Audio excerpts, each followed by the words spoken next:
tu vois que tu échoues naturellement, reconvertis-toi. Caïn était cultivateur. Dieu lui dit, la terre, comme tu es planteur, c'est que ton travail c'est de mettre graines dans le sol. Donc mon châtiment sur toi, c'est que si tu mets graines dans le sol désormais, ça va plus donner fruit. Caïn n'a rien dit. Caïn a déménagé. Là c'est un. De deux, là où il a aménagé, Caïn, au lieu de devenir planteur, est devenu un homme de l'immobilier. La Bible dit que Caïn a commencé à construire et il a construit une ville. C'est dans plantation il a échoué, non? Et ce même Caïn est devenu une grande ville. Et plus tard, regardez dans la Bible, on craignait les descendants de Caïn. C'est eux qui ont répandu le mal sur la terre. Ils étaient plus nombreux et plus puissants que les hommes de bien. Regarde encore plus tard, un homme qu'on appelle Ésaü, il n'est pas béni, il n'y a pas de problème. Mais quand Jacob le bénit a quitté le bon territoire, la Bible dit Ésaü a fait un autre mariage. Il s'est reconverti. Il a vu que les femmes qu'il avait mariées n'étaient pas agréables à son père et agréables à Dieu. Qu'est-ce qu'il a fait? Il est rentré chez Ismaël et il a pris une femme qui s'appelle Mahalat. Et à partir de cette femme-là, la gloire d'Ésaü a commencé. Vous savez pourquoi? Parce que la prophétie a toujours dit que Jacob allait être au-dessus d'Ésaü. Mais une autre parole avait dit que la promesse était sur Isaac. Mais Abraham avait présenté Ismaël. Se rappelle Isaac. Abraham a dit à Dieu que Ismaël vive devant ta face. Et Dieu a dit à Abraham, ne t'inquiète pas pour Israël. Au sujet d'Ismaël, je t'ai exaucé. Il deviendra aussi une grande nation. Et il va lui naître 12 princes. Pourquoi Dieu laisse les princes chez Ismaël? Parce que les rois sont chez Isaac. Alors quand Ésaü, qui est un roi à cause de son appartenance à Isaac, se retrouve dépouillé de la royauté, il ne dit rien, il change de territoire et il se remarie à un endroit où il y a des princes, mais où il n'y a pas de roi. S'il y a des princes, que lui le roi, il est au-dessus des princes. Yes. Donc quand Jacob rencontre Ésaü, il rencontre Ésaü avec la dimension d'Ismaël. Voilà pourquoi la femme qu'il a mariée s'appelle Mahalat, instrument à cordes. Ésaü allait marier la louange et l'adoration. Il a compris que même si Dieu ne veut pas te bénir, que tu deviens un homme de louange, un vrai adorateur, il est obligé de se dédier.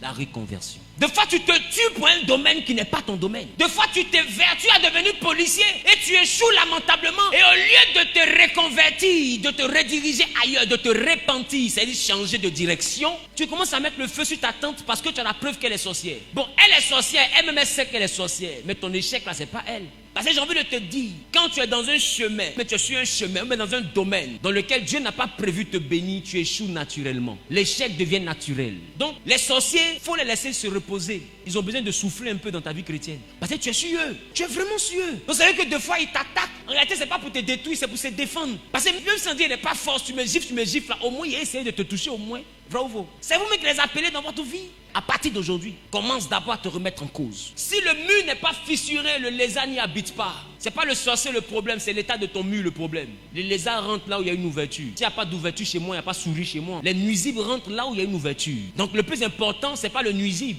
Tu vas beau le tuer, mais si l'ouverture est toujours présente, un autre nuisible rentrera. Donc pourquoi vous évertuez à chasser les salamandres, les cafards qu'il y a dans votre vie, sans essayer de fermer la porte par laquelle ils passent? À quoi tu es attaché dans ta lourde vie du péché? Tu sais, le chrétien n'aime pas cette partie de l'évangile. Regarde ton voisin, dit à quoi tu es attaché? Et puis donne un sourire, dit voisin, pour toi là c'est quoi? C'est ma ploli.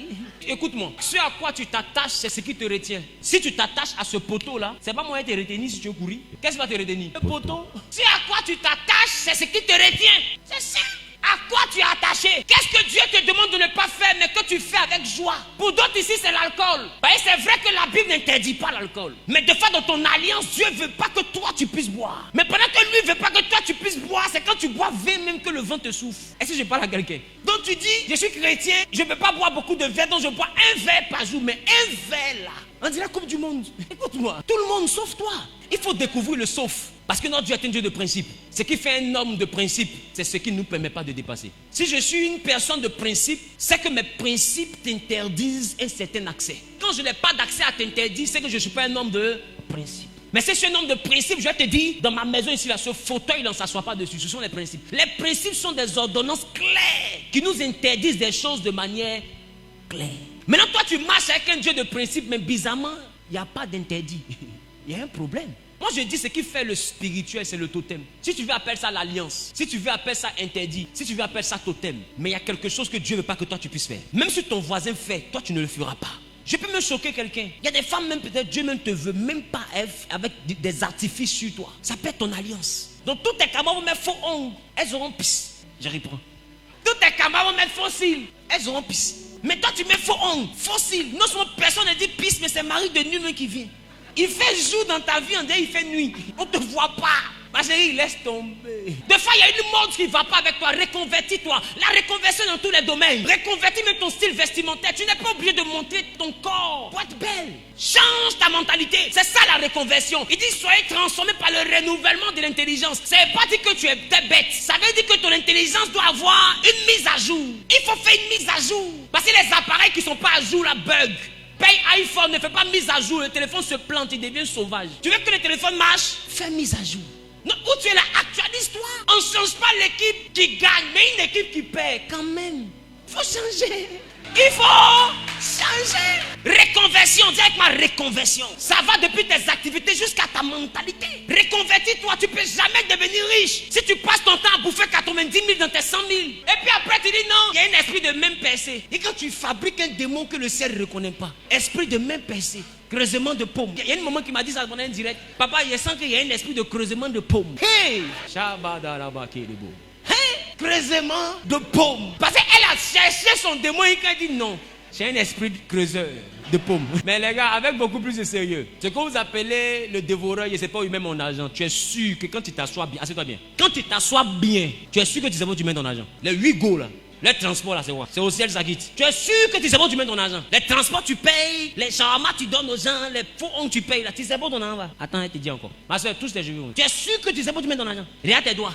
Tu es sûr que tu sais où tu mets ton argent. Le pantalon que tu payes habits que tu ne portes même pas. C'est les sorciers qui payent. Tu veux tout en même temps. La Bible dit, malheur au pays dont le roi est un enfant et dont les princes mangent tôt le matin. Quand tu manges tôt le matin, tu es un enfant. C'est que tu es encore enfanté. Il y a un temps pour bâtir la réussite. Écoute-moi bien, le succès nous surprend, mais la réussite se construit. Le problème du chrétien, c'est que le chrétien subit tout et n'est responsable de rien. Quand quelque chose tombe sur lui, c'est le diable. C'est plus facile à accepter au fait. C'est tout le monde sauf toi. Mais c'est d'abord toi. Le diable, lui, il paye pas. Il te donne l'idée. La preuve, elle a eu Satan, mais fruit. Il dit à Ève, Dieu sait que si tu manges, tu vas devenir comme lui. Fin de citation. Puis il allait s'asseoir, il a pris le ventilateur, il a mis sur lui. C'est Ève maintenant qui fait guerre dans sa tête. Parce que la bataille dans la tête d'Ève s'est déclenchée à cause de ses objectifs. Elle voulait devenir comme Dieu. Non, ça veut dire que ce que tu veux devenir, c'est dans ça que tu mets ton argent. Dis avec moi reconversion. Reconversion. Changement de mentalité. Dans le mois de décembre, nous avons la semaine du bilan. Il va falloir que tu sois sincère. Dans ton bilan, mets Satan à côté, il n'est pas responsable. Il est l'initiateur du projet. Lui vient t'expliquer que la Gaule en forme. Lui, il a fini. Fin de citation. Il s'est endormi. C'est toi maintenant, tu prends ton temps maintenant. On te dit adore. Dans la maison de Dieu, adore. Elle se met à genoux pour adorer. Toi, tu es derrière, c'est ses fesses, tu regardes. Dans l'église, on dit louer Dieu. Il y en a qui disent on le loue. On le loue. Louer Dieu. Pourquoi? Parce qu'il y a une go qui l'a ciblé quelque part. On ne se moque pas de Dieu. Les gars, votre bilan, soyez sincères avec Dieu. Des fois, ce n'est pas Dieu que vous cherchez, c'est un pasteur puissant que vous cherchez. C'est une idolâtrie. Changement de mentalité. Quand le pasteur voyage, toi aussi tu voyages. Tu vas vers une église où le pasteur qui est puissant est encore là. En attendant que ton pasteur puissant revienne. Parce que quand lui voyage, il met Jésus dans sa poche. Changement de mentalité.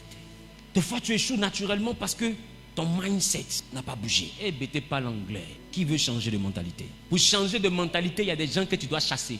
Et il te dit, allez toujours dans un restaurant tiré là. Il y a un ami qui est ambassadeur de ça dans ta vie. Quand lui t'appelle, il a toujours plein. Tu es changé de mentalité, bloque-le. Il y a une camarade qui te rend envieuse. Quand elle vient là, elle va te parler de Kim Kardashian, des Emma L'Ouest, de tant. Comment telle personne a payé Dior. Toi aussi, du coup, tu as envie de ça. Sinon, avant ça, tu es assis dans ton coin tranquille. Bloque là. Je parle à quelqu'un. Nettoie l'environnement. Parce que ton Dieu veut te bénir. Dis avec moi, je dois me reconvertir. Je dois me reconvertir.